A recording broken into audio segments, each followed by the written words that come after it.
नमस्कार, बहुत स्वागत है आपका। शाम के 6 बज रहे हैं। मैं हूं आपके साथ ज्योति तनेजा भसीन। मैं आपको बताऊंगी कोरोना से जुड़ी पॉजिटिव न्यूज। नमस्कार, मैं हूं अनुराग दीक्षित और मैं आपको बताऊंगा कोरोना से जुड़ी हर वो खबर जो परेशान कर रही है, डरा रही है। जी हाँ, तो आइए शुरुआत करते हैं पॉजिटिव खबरों की और आपको बताते हैं कोरोना का डेली टेस्ट क्या है, जिसमें आपको दिखाएंगे कोरोना से जुड़ी नेगेटिव और पॉजिटिव खबरें। और साथ ही साथ आपको बता दें, पॉजिटिव खबरों में हम आपको बताने वाले हैं कि कोरोना से जुड़ी हुई जो खबरें हैं उसमें क्या कुछ नया हो रहा है, क्या कुछ सकारात्मक हो रहा है। कोरोना संकट के बीच सबसे पहले बुलेटिन की शुरुआत करते हैं एक पॉजिटिव खबर के साथ। कोरोना टेस्ट किट को लेकर हैदराबाद से एक अच्छी खबर आई है। आईआईटी दिल्ली के बाद अब आईआईटी हैदराबाद ने बनाई है सस्ती कोरोना जांच किट। रिसर्चर्स का दावा है कि इस किट से सिर्फ 20 मिनट में, जी हाँ ठीक सुन रहे हैं आप, 20 मिनट में जांच के नतीजे आ जाएंगे। रिसर्च करने वाले ये भी दावा करते हैं कि उनकी बनाई किट मौजूदा समय में इस्तेमाल की जा रही reverse transcription polymerase chain reaction यानी कि RT-PCR पर बेस्ड नहीं है। इस किट की खास बात यह है कि ये 550 रुपए की कीमत पर तैयार की गई है और बड़े पैमाने पर बनाए जाने पर इसकी कीमत 350 रुपए तक हो सकती है।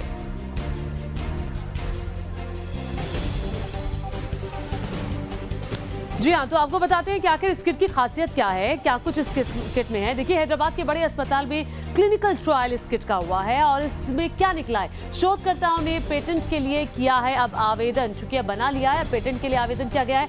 ICMR से रिसर्चर्स से मांगा अप्रूवल उन्हें मिल जाए और टेस्ट होगा आसान और जल्दी इस टेस्ट के नतीजे आएंगे। ये एक अच्छी खबर है और उम्मीद करते हैं कि इस किट के आने के बाद बहुत सारी चीजें आसान हो जाएंगी। तो एक तरफ जहां अच्छी खबरें आ रही हैं कोरोना को लेकर, कोरोना से लड़ने को लेकर, वहीं दूसरी तरफ कुछ खबरें ऐसी भी हैं जो परेशान कर रही हैं, डरा रही हैं। जी हां, देश की राजधानी दिल्ली की बात कर रहे हैं, जहां कोरोना के मामले तेजी से बढ़ रहे हैं। दिल्ली में कोरोना के केस 27,000 के पार पहुंच गए।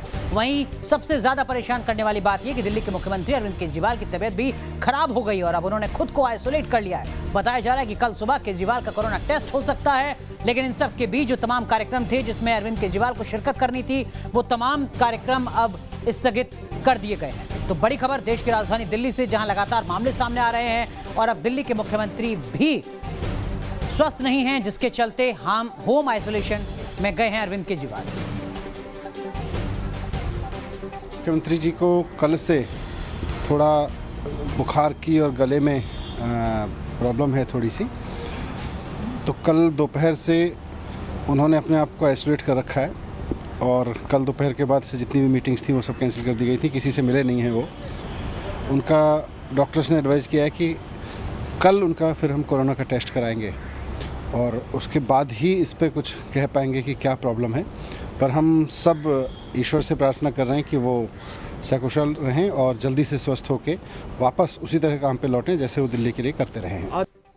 तो एक तरफ जहां आम आदमी पार्टी की तरफ से उम्मीद की जा रही है कि सब कुछ सही हो, वहीं दूसरी तरफ भारतीय जनता पार्टी की तरफ से इस पूरे मामले पर राजनीतिक आरोप प्रत्यारोपों का सिलसिला भी शुरू हो चुका है। कल केजरीवाल का कोरोना टेस्ट होना है। जो जानकारी मिली है उसके मुताबिक दरअसल में वो गले में खराश और बुखार महसूस कर रहे थे, जिसके चलते वो होम आइसोलेशन में गए हैं। रविवार मीटिंग के बाद से ही किसी से वो नहीं मिले हैं और जैसी जानकारी दी गई, चूंकि उनको डायबिटीज की समस्या है इसलिए होम आइसोलेशन में तुरंत रखा गया है। सारी मीटिंग्स जितनी भी होनी थी, जो भी कार्यक्रम थे दिल्ली के मुख्यमंत्री के, वो सारे कार्यक्रम रद्द कर दिए गए। और आइए अब आपको दिखाते हैं पॉजिटिव खबर। और ये जो खबर आई है ये ताइवान से आई है। चीन ने जहां अपने यहाँ कोरोना वायरस की सबसे पहले जानकारी देने वाली डॉक्टर की चेतावनी को नजरअंदाज कर दिया, वहीं ताइवान ने उसे खतरे के तौर पर लिया है और पूरे मुल्क में उसे लेकर अलर्ट जारी किया है, जिसकी वजह से ताइवान में कोरोना को फैलने से पहले ही रोक दिया गया। खास बात ये रही कि कोरोना को फैलने से रोकने के लिए यहाँ टोटल लॉकडाउन नहीं लगाया गया था, सिर्फ स्कूल कॉलेज सार्वजनिक कार्यक्रमों पर ही रोक लगाई गई थी, वो भी कुछ समय के लिए। लेकिन कोरोना के केंद्र वुहान से सिर्फ 1000 किलोमीटर दूर होने के बावजूद यहाँ ये वायरस तबाही नहीं मचा सका है। ये एक अच्छी खबर ताइवान से।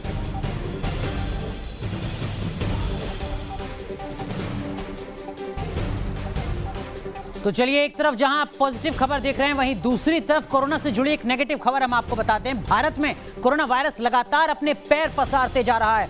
कोरोना वायरस अब मंत्रालयों तक पहुंच गया। केंद्रीय श्रम और रोजगार मंत्रालय के 11 कर्मचारी कोरोना पॉजिटिव पाए गए। नई दिल्ली केंद्रीय श्रम और रोजगार मंत्रालय के 11 कर्मचारियों के कोविड-19 से संक्रमित होने की पुष्टि हो चुकी है। सूत्रों के मुताबिक पिछले हफ्ते मंत्रालय के 2 कर्मचारियों में संक्रमण की पुष्टि हुई थी, जिसके बाद श्रम शक्ति भवन को सैनिटाइज करने के लिए बंद कर दिया गया था। मंत्रालय के बाकी कर्मचारियों की भी जांच अब की जा रही है, लेकिन कुल मिलाकर कोरोना का खतरा लगातार बढ़ता जा रहा है। किस किस को कोरोना हुआ है, किस तरीके से वो लोग हैं जो संक्रमित हुए हैं, वो हम आपको बता देते हैं।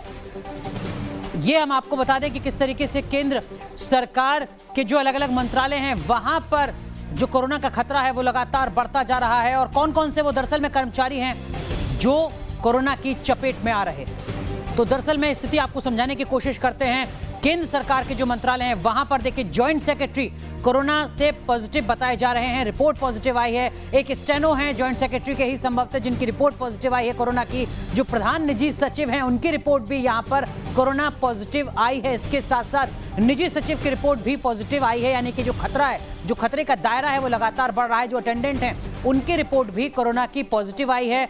6 सहायक इस तरीके के हैं जिनकी रिपोर्ट पॉजिटिव आई है। एक ड्राइवर हैं जिनकी रिपोर्ट पॉजिटिव आई है। तो लगातार जो दायरा है कोरोना का वो आप देख सकते हैं आंकड़ों के जरिए लगातार बढ़ता जा रहा है। और अब एक पॉजिटिव खबर आ रही है, और ये खबर आ रही है न्यूजीलैंड से। न्यूजीलैंड ने कोरोना के खिलाफ जंग को जीत लिया है। खबरों के मुताबिक अब न्यूजीलैंड में एक भी कोरोना का मरीज नहीं है, एक भी पेशेंट नहीं है कोरोना का। न्यूजीलैंड की प्रधानमंत्री जेसिंडा आर्डर्न ने कहा है कि उन्हें विश्वास है कि अंतिम मरीज के भी कोरोना वायरस संक्रमण से स्वस्थ होने के बाद देश में संक्रमण के प्रसार को रोक लिया जाएगा। न्यूजीलैंड के मंत्रिमंडल ने देश को खोलने के दूसरे चरण को लेकर सहमति दे दी है। तो न्यूजीलैंड से ये अच्छी खबर। तो देखिए, न्यूजीलैंड कोरोना से फ्री हो गया है। कैसे हुआ है, क्या हुआ? देखिए, न्यूजीलैंड में संक्रमण का अंतिम मामला 17 दिन पहले आया था, और अब कोई भी मामला संक्रमण का पॉजिटिव नहीं है। पिछले 12 दिन से कोरोना का कोई मरीज अस्पताल में नहीं आया है। न्यूजीलैंड के लिए अच्छी खबर है। 17 दिनों में 40,000 लोगों की जांच की गई है। ताबड़तोड़ जांच न्यूजीलैंड में लोगों की गई। सख्ती से लागू किए लॉकडाउन के नियम, और उसका असर होता हुआ दिखाई भी पड़ रहा है कि अब न्यूजीलैंड कोरोना फ्री होता हुआ नजर आ रहा है। जो एक आखिरी मरीज बचा है अब वो भी जल्द स्वस्थ हो जाएगा, तो फिर न्यूजीलैंड पूरे तरीके से कोरोना फ्री होगा। तो देखिए, न्यूजीलैंड में सब कुछ अच्छा हो सकता है, लेकिन हिंदुस्तान में जहां अनलॉक का पहला चरण शुरू हो चुका है 8 तारीख से, क्या स्थितियां सामान्य है? ऐसा बिल्कुल नहीं है, क्योंकि सुप्रीम कोर्ट के लाख निर्देश के बावजूद भी दिल्ली एनसीआर के बॉर्डर पर लंबा जाम लगा रहा। सड़कों पर देखने को ऐसा लगा कि जैसे ये लॉकडाउन के दौरान की तस्वीरें हैं ही नहीं, है तो आम दिनों की तस्वीरें हैं। क्योंकि देखिए, यहाँ पर आम दिनों से भी ज्यादा जाम लगा हुआ नजर आया है। दिल्ली नोएडा बॉर्डर और दिल्ली हरियाणा बॉर्डर की तस्वीरें हम आपको दिखा रहे हैं, जहां पर लगातार ट्रैफिक लगा हुआ है और जिस तरीके की मुश्किलें हैं लोगों की वो बढ़ी हुई नजर आती है। बॉर्डर को लेकर कंफ्यूजन खत्म नहीं हो रहा है, और यही वजह है कि नोएडा के डीएनडी पर एक बार फिर से गाड़ियों की लंबी कतार लग गई है। ये इस वक्त हम मौजूद हैं उस तरफ जहां पर दिल्ली से गाड़ियां आ रही हैं नोएडा में एंट्री करने के लिए, नोएडा जाने के लिए। लेकिन उसके पहले आप देखिए किस तरह से गाड़ियों की इतनी लंबी कतार लगी हुई है। पीछे लगभग 2 किलोमीटर का ये जाम लग चुका है। और अब आपको दिखाते हैं कोरोना से जुड़ी एक और खास खबर। दुनिया भर में कोरोना वायरस की काट ढूंढी जा रही है। इसकी वैक्सीन बनाने के लिए दुनिया भर के रिसर्चर्स दिन रात एक किए हुए हैं। लेकिन इस बीच एक खुशखबरी आ रही है। खुशखबरी ये कि कोरोना के कहर से कांप रही दुनिया को जल्द ही इससे राहत मिल सकती है। कोरोना वैक्सीन पर यह खुशखबरी आ रही है ऑक्सफोर्ड यूनिवर्सिटी से। बताया जा रहा है कि जिस वैक्सीन पर ऑक्सफोर्ड यूनिवर्सिटी काम कर रही है वो फेज 3 में एंट्री कर चुकी है, और साथ साथ इसके प्रोडक्शन का काम भी चल रहा है। यानी कि जल्द ही वैक्सीन बन जाएगी और उससे इलाज भी शुरू हो जाएगा। ये एक राहत भरी खबर है, और सबके ज़हन में सिर्फ यही सवाल है कि वैक्सीन कब आएगी। कोरोना की जल्द मिलेगी संजीवनी, और ये देखिए ऑक्सफोर्ड की वैक्सीन का नाम AZD1222 लिखा हुआ है। 222 रहेगा। 3rd फेज में पहुंचा ऑक्सफोर्ड की वैक्सीन का ये ट्रायल, और साथ ही साथ आपको ये बता दें कि भारतीय कंपनी SII बना रही है सबसे एडवांस्ड वैक्सीन, और इसी पर ही सबकी नजरें टिकी हुई है। देखिए 2020 के आखिर तक 400 मिलियन डोज बनाने की तैयारी की जा रही है। यूके, नॉर्वे, स्विट्जरलैंड की कंपनियां भी बना रही हैं वैक्सीन। तो तमाम मुल्कों की जो कंपनियां हैं दिन रात इस वक्त एक किए हुए वैक्सीन के लिए। तो एक तरफ जहां पूरी दुनिया में ये कोशिश की जा रही है कि कोरोना के खतरे को कम किया जाए, वहीं दूसरी तरफ देश की आर्थिक राजधानी मुंबई से जो तस्वीरें आती हैं वो हर बार डराती हैं, परेशान करती हैं। आपको तस्वीरें दिखा रहे हैं, ये दरअसल में मुंबई का एक अस्पताल है, जीबी अस्पताल है मुंबई का। इन तस्वीरों को बीजेपी के नेता किरीट सोमैया ने सार्वजनिक किया है, साझा किया है, और आप इन तस्वीरों को देखकर अंदाजा लगा सकते हैं कि देश की आर्थिक राजधानी मुंबई कोरोना के खतरे से निपटने के लिए क्या वाकई तैयार है। हर जगह सिर्फ और सिर्फ गंदगी नजर आती है, बदइंतजामी नजर आती है। जो सवाल यहां पर खड़े होते हैं उद्धव सरकार पर। तो दरअसल में ये तस्वीरें कहती क्या हैं, ये भी हम आपको बता देते हैं। जरा ग्राफिक्स के जरिए आप समझने की कोशिश कीजिए कि देश की आर्थिक राजधानी मुंबई के हाल कितने बुरे हैं। 85,975 मामले महाराष्ट्र में अब तक सामने आ चुके हैं। ये अच्छी बात है कि 39,000 मामलों में रिकवरी हुई है, लेकिन 3,000 से ज्यादा लोगों की जान जा चुकी है अकेले महाराष्ट्र में। और सबसे ज्यादा अगर कहर देखने को मिल रहा है महाराष्ट्र की अगर बात की जाए तो वो महाराष्ट्र में मुंबई, जो देश की आर्थिक राजधानी है, वहां पर सबसे ज्यादा परेशानी है। और इन सब के बीच ऐसी तस्वीरें जो बड़े सवाल खड़े करती हैं। और इस बीच एक पॉजिटिव खबर है, खबर आ रही है देश के मंदिरों से। कोरोना वायरस संकट के बीच अनलॉक 1 में आज से देश भर के तमाम मंदिर खोल दिए गए हैं। मंदिरों में सैनिटाइजेशन और सोशल डिस्टेंसिंग का खास तौर पर ध्यान रखा जा रहा है। वहीं मंदिरों के खुलते ही भक्तों का तांता लग गया। भक्त करीब 2.5 महीने बाद अपने भगवान के दर्शन करने के लिए पहुंचे थे। तो तमाम मंदिरों की तस्वीरें सुबह से ही न्यूज नेशन आपको दिखा रहा है।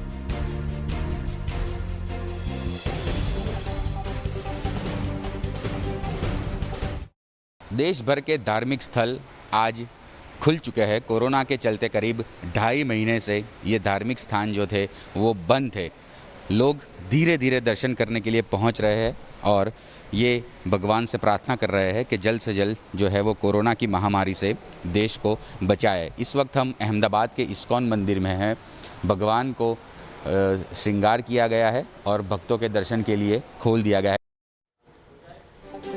तो देखिए भगवान के दरबार खुल गए हैं। आपको बताते हैं कि क्या कुछ बदलाव आज देखने को मिला। मास्क लगाना अनिवार्य हुआ। सबसे पहला नियम, ध्यान रखिएगा अगर मंदिर जा रहे हैं, मंदिर क्या अगर बाहर भी घर के निकल रहे हैं तो ध्यान रखिएगा। मंदिर में सैनिटाइजेशन की व्यवस्था की गई है। अब जब मंदिर के अंदर जाएंगे तो पहले सैनिटाइज आपको किया जाएगा।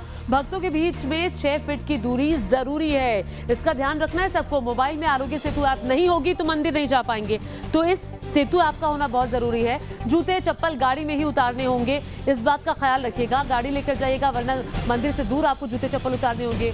मूर्ति किताब को छूने की इजाजत नहीं होगी। भजन कीर्तन का सामूहिक कार्यक्रम मंदिर में अभी नहीं होगा। तो ये वो तमाम नियम जो मंदिरों के लिए, मस्जिदों के लिए, गिरजा के लिए बनाए गए हैं। तो एक तरफ जहां तमाम धार्मिक जगहों को खोला जा रहा है, वहीं दूसरी तरफ कोरोना के जो आंकड़े हैं वो हर भारतीय को डरा रहे हैं। और सिर्फ भारतीय को ही नहीं बल्कि पूरी दुनिया को डरा रहे हैं, क्योंकि हिंदुस्तान में कोरोना के मरीजों की तादाद लगातार तेजी से बढ़ रही है। हिंदुस्तान ने कोरोना के मरीजों के मामलों में इटली को भी पीछे छोड़ दिया है, जहां पर कोरोना की वजह से कोहराम मचा हुआ है। हिंदुस्तान में अब 24 घंटे में ही 10,000 कोरोना मरीजों के मामले सामने आ रहे हैं। तो हम आपको जरा ग्राफिक्स के जरिए भी समझाने की कोशिश करते हैं कि दरअसल में पूरी दुनिया में हिंदुस्तान कोरोना के मामलों में पहुंचा कहां है। जरा देखिए आप ग्राफिक्स के जरिए। अमेरिका पहले नंबर पर है, जहां पर 20 लाख से ज्यादा मामले कोरोना के हैं। 1,12,000 लोगों की जान जा चुकी है। दूसरे नंबर पर जो देश है वो हम आपको बता दें, ब्राजील, जहां पर 6,91,000 कोरोना के मामले हैं। और तीसरे नंबर पर अब हिंदुस्तान पहुंच रहा है। इस तरीके का अंदेशा लगातार जताया जा रहा है कि बहुत जल्द रूस को भारत पीछे छोड़ देगा। रूस में फिलहाल 4,76,000 मामले हैं, 5,971 लोगों की जान जा चुकी है। चौथे नंबर पर स्पेन है, जहां 2,88,000 मामले अब तक सामने आ चुके हैं, 27,000 लोगों की मौत हो चुकी है। 5वें नंबर पर अगर देश की बात की जाए तो 5वें नंबर पर ब्रिटेन है, जहां पर 2,86,000 मामले, बहुत ज्यादा अंतर नहीं है ब्रिटेन और स्पेन में। और अगर रूस की भी बात की जाए तो इन तमाम देशों में। और 6ठे नंबर पर इस वक्त भारत है, जो कुछ दिन पहले 10वें नंबर पर था, वो अब 6ठे नंबर पर पहुंच गया है। 2,58,000 से ज्यादा मामले संक्रमण के कोरोना के हिंदुस्तान में। और आइए अब आपको दिखाते हैं पाकिस्तान से एक पॉजिटिव खबर। आप सोचेंगे पॉजिटिव खबर और पाकिस्तान से, जी हाँ ठीक सुन रहे हैं आप। हिंदुस्तान में बेशक कोरोना पर सियासत जारी हो और विपक्षी दल सरकारों की आलोचना करने में जुटे हों, लेकिन इसकी पाकिस्तान में खूब तारीफ हो रही है। पाकिस्तानी अंग्रेजी अखबार द डॉन ने यूपी की योगी सरकार को पाक की इमरान सरकार से बेहतर करार दिया है। अखबार ने अपने संपादकीय में कहा है कि यूपी की आबादी पाकिस्तान से ज्यादा है, लेकिन यहाँ कोरोना से मौत का आंकड़ा काफी कम है। इसके लिए अखबार ने सूबे की योगी सरकार की पीठ थपथपाई है। तो ये जो पॉजिटिव खबर आई है वो भी भारत से संबंधित है। तो पाकिस्तानी अखबार का ये दावा और हिंदुस्तान का जिसमें गुणगान किया गया है, खासतौर पर यूपी सरकार की तारीफ की गई है। और आइए यूपी सरकार की तारीफ कैसे की गई है वो आपको बता दें कि यूपी सरकार की तारीफ करते हुए क्या कहा गया है। तो आपको बता दें इमरान की खिंचाई की गई है, इमरान लॉकडाउन में नाकाम रहे हैं, उसमें साफ तौर पर यह कहा गया है। और योगी सरकार के बारे में कहा गया है कि उत्तर प्रदेश की आबादी ज्यादा है पाकिस्तान से, फिर भी जो मौत का आंकड़ा है वो बहुत ज्यादा कम है, वो कम है। और इमरान सरकार जो स्थिति है उसको संभालने में नाकाम रही है, ये साफ तौर पर कहा गया। कम आबादी और बुरा प्रबंधन इमरान की छाप छोड़कर जा रहा है। इमरान खान फेल रहे हैं, फिसड्डी रहे हैं, ये साफ कहा गया है। तो एक तरफ जहां पाकिस्तान में भी हिंदुस्तान की तारीफ हो रही है, वहीं दूसरी तरफ कोरोना से जुड़ी एक नेगेटिव खबर भी सामने आ रही है। गुजरात के बड़ोदरा में दरअसल में एक युवक को जेल से जमानत मिली तो उसके समर्थकों ने सोशल डिस्टेंसिंग की धज्जियां उड़ाते हुए रैली ही निकाल दी। इस युवक पर 3 महीने पहले हत्या का आरोप लगा था, जिसके चलते वो जेल में बंद था। उसे जमानत मिलने की खुशी में उसके साथियों ने जेल से लेकर उसके घर तक रैली निकाली। इसका वीडियो अब सोशल मीडिया में लगातार वायरल हो रहा है, जो सवाल भी खड़े कर रहा है बड़ोदरा के जिला प्रशासन पर कि किस तरीके के इंतजाम सोशल डिस्टेंसिंग के मद्देनजर। और अब कोरोना से जुड़ी एक और पॉजिटिव खबर। अनलॉक 1 में आज से छूट का दायरा और बढ़ा दिया गया है। आज से कई और सेवाएं शुरू हो गई हैं। आज से देश के कई शहरों में मॉल्स को खोल दिया गया है। मॉल को खोलने से पहले सारी तैयारियां बाकायदा पूरी कर ली गई थी। मॉल को बाकायदा सैनिटाइज किया गया, जिससे मॉल में आने वाले लोगों को कोई खतरा ना हो। देखिए तैयारियां पूरी कर ली गई हैं। हालांकि लोगों की तादाद कम ही है मॉल जाने वाले लोगों की, लेकिन देखिए क्या तैयारियां की गई हैं, क्या नियम बनाए गए हैं। आइए सिलसिलेवार तरीके से आपको बता दें कि अगर आपको भी मॉल जाना है तो क्या तैयारी करके जाना है। देखिए मॉल में मल्टीप्लेक्सेस, किड्स जोन बंद रहेगा, ये एक अहम जानकारी है। सोशल डिस्टेंस के साथ एस्केलेटर और वॉशरूम का होगा इस्तेमाल। और इसके अलावा फूड कोर्ट में एक टेबल पर 2 लोगों के बैठने की व्यवस्था होगी, उससे ज्यादा लोग नहीं बैठ पाएंगे। डिजिटल मोड से होगा पेमेंट, यानी कि अब नोट सीधे तौर पर आप फिजिकली नहीं दे सकते हैं। अब डिजिटल तौर पर सुबह 10 बजे से रात 8 बजे तक ही मॉल्स खुले रहेंगे। टाइमिंग जो है वो भी तय कर दी गई है। गर्भवती महिलाएं, 10 साल से छोटे उम्र के बच्चे, बुजुर्गों के एंट्री पर बंद रहेगा, यानी कि बैन रहेगा। और ये सरकार की गाइडलाइंस में भी साफ तौर पर कहा है कि ये लोग घर से बाहर ना निकले, चूंकि खतरे के दायरे में बुजुर्ग, गर्भवती महिलाएं, छोटे बच्चे ही आते हैं। तो एक तरफ जहां तमाम गाइडलाइंस तैयार की जा रही हैं, इस उम्मीद के साथ, इस भरोसे के साथ कि कोरोना के खतरे को कम किया जा सकेगा, लेकिन ऐसा होता हुआ नहीं दिख रहा है। जी हां, कम से कम मुंबई में तो नहीं दिख रहा है, क्योंकि मुंबई में तो जो तमाम नियम, कायदे, कानून है, उनकी धज्जियां उड़ाई जा रही हैं। एक अस्पताल पर आरोप लगा है पैसे लेकर गलत डेथ सर्टिफिकेट बनाने का। इस अस्पताल में भर्ती एक शख्स की मौत हो गई थी, लेकिन यह आरोप लगाया जा रहा है कि उसका कोरोना रिपोर्ट पॉजिटिव आने के बाद भी अस्पताल के डॉक्टर ने मरीज की मौत का कारण कोरोना को नहीं बल्कि हार्ट अटैक बताया। बीएमसी ने अब इस सिलसिले में अस्पताल के डायरेक्टर डॉक्टर को कारण बताओ नोटिस दिया है और परिवार की तलाश कर सभी को क्वारंटीन कर दिया गया है। मुंबई के कुर्ला पश्चिम स्थित न्यू नूर हॉस्पिटल पर है। आरोप है कि न्यू नूर हॉस्पिटल ने एक कोविड-19 के मरीज को फर्जी तरीके से हार्ट अटैक का सर्टिफिकेट बनाकर दिया, यानी कि मेडिकल सर्टिफिकेट जो है वो कोविड-19 का होना चाहिए था, लेकिन बनाया गया हार्ट अटैक का। बीएमसी ने कारण बताओ नोटिस जारी कर दिया और ऐसे में सवाल खड़ा हो गया कि क्या इस तरह जैसे न्यू नूर हॉस्पिटल है, इसी के तर्ज पर दूसरे भी अस्पताल ऐसा काम करते हैं या नहीं। अब कोरोना काल में एक पॉजिटिव खबर आ रही है। होटल्स और रेस्टोरेंट इंडस्ट्री से करीब 2.5 महीने से बंद है होटल्स, रेस्टोरेंट, और अब खोल दिए गए हैं लोगों के लिए। होटल खोलने से पहले पूरी सावधानी बरती जा रही है। पहले होटल को सैनिटाइज किया गया, जिससे होटल में आने वाले लोगों को कोई भी दिक्कत ना हो, कोई भी परेशानी ना हो। 78 दिन बाद होटल इंडस्ट्री में बाहर लौटी है। हालांकि लोग कम पहुंच रहे हैं, लेकिन लोगों का पहुंचना अब शुरू हो गया है। हर किस्म से सैनिटाइजेशन हो रहा है, मास्क पहना हुआ है, सोशल डिस्टेंसिंग का ख्याल रखा जा रहा है और पेमेंट भी डिजिटल ही किया जा रहा है। तो तमाम नियम, कायदे, कानून जो सरकार की तरफ से बनाए गए हैं, उनका खास तौर पर ख्याल रखा जा रहा है। तस्वीरें भी लगातार सुबह से हम आपको दिखा रहे थे कि देखिए कैसे अब क्या होगा। टेबल पर 2 लोग बैठे होंगे और खास तौर पर जो होटल में जाएगा 6-6 घंटे में कमरे को सैनिटाइज करने का प्रावधान सरकार की तरफ से किया गया है और वैसा हो भी रहा है। और जो आपका सामान होगा, जो लगेज लेकर आप होटल में पहुंचेंगे, उसको भी बाकायदा सैनिटाइज किया जाएगा। और ये रेस्टोरेंट की तस्वीरें आप देख रहे हैं। देखिए सोशल डिस्टेंसिंग का कैसे पालन होगा। अंदर जाएंगे तो पहले आपके हाथों को सैनिटाइज कराया जाएगा, मास्क पहनाया जाएगा। एक रिपोर्ट जरा देखिए। क्या क्या गाइडलाइंस हैं रेस्टोरेंट के लिए और आप लोग किस तरह से मैनेज कर रहे हैं? आज से शुरुआत हो चुकी है। हमने फैमिली हेल्पर में POB दिया था ना, उसके हिसाब से हमने काम करा। सुबह शाम दोनों बार सैनिटाइजरिंग एंड उसके अलावा every 3 hours we are sanitizing the premises. अपना स्टाफ के लिए अंदर आने enter the premises we are checking temperature and उसका मोबाइल पे आरोग्य सेतु आप आल्सो अगर वी आर फेस के मास्क आल्सो, अगर मास्क नहीं पहन के आएंगे तो उसका अंदर नहीं देने देते हम। अच्छा, आरोग्य सेतु ऐप अगर डाउनलोड नहीं है तो क्या एंट्री रेस्टोरेंट में नहीं मिलेगी? रेस्टोरेंट में नहीं मिलेगी। अच्छा, हाँ जी। तो ये गाइडलाइंस हैं जिसको आप फॉलो कर रहे हैं? हाँ जी। तो देखिए, सब कुछ यहाँ पर नियम कायदे फॉलो किए जा रहे हैं, इस तरीके का दावा किया जा रहा है। लेकिन अगली खबर जो हम आपको बताने जा रहे हैं वो कोरोना के इलाज से जुड़ी है। जी हाँ, कोरोना काल की इस महामारी के बीच प्राइवेट अस्पताल पैसा कमाने के अवसर में जुट चुके हैं। केजरीवाल सरकार लाख दावे करे लेकिन प्रशासन प्राइवेट अस्पताल मनमाने तरीके से लोगों से पैसा वसूल रहे हैं। प्राइवेट अस्पतालों में कोरोना का इलाज लाखों रुपए में हो रहा है। अस्पतालों में पूरी लूट मची हुई है और बाकायदा हर चीज की रेट लिस्ट तैयार की जा चुकी है। जो फीस है, जो खर्चा है अस्पताल में कोविड-19 को लेकर के, वो सामने आ रहा है। और सरोज हेल्थ केयर जो अस्पताल है रोहिणी में, वो अब करीब 1 लाख रुपए पर डे आईसीयू प्लस जो वेंटिलेटर है उसका चार्जेस ले रहा है। यहाँ तक कि अगर आप यहाँ पर एडमिशन लेने आएंगे, कोविड-19 के पेशेंट हैं, तो 60,000 रुपये 40,000 रुपये पर डे का खर्चा है। तमाम अस्पताल जो हैं अब सवालों के घेरे में खड़े हैं। क्या सरकार को इस पर कैपिंग लगानी चाहिए? क्या दिल्ली सरकार ध्यान नहीं दे रही है? और आइए अब चलते चलते एक अच्छी खबर, पॉजिटिव खबर। पूरी दुनिया में इस समय कोरोना का संकट मंडरा रहा है। कोरोना के लक्षण वाले कई लोगों को क्वारंटीन भी किया जा रहा है, जिनमें से कई प्रवासी मजदूर भी शामिल हैं। ऐसे में कई लोग परिवार से दूर रहने को मजबूर हैं। ऐसा ही एक शख्स है बिहार के क्वारंटीन सेंटर में, जिसने घर से दूर होने पर मजदूरों का मनोरंजन करने के लिए एक शख्स ने जमकर एक चतुर नार गाने पर डांस किया, जिसका वीडियो सोशल मीडिया पर देखिए कैसे वायरल हो रहा है।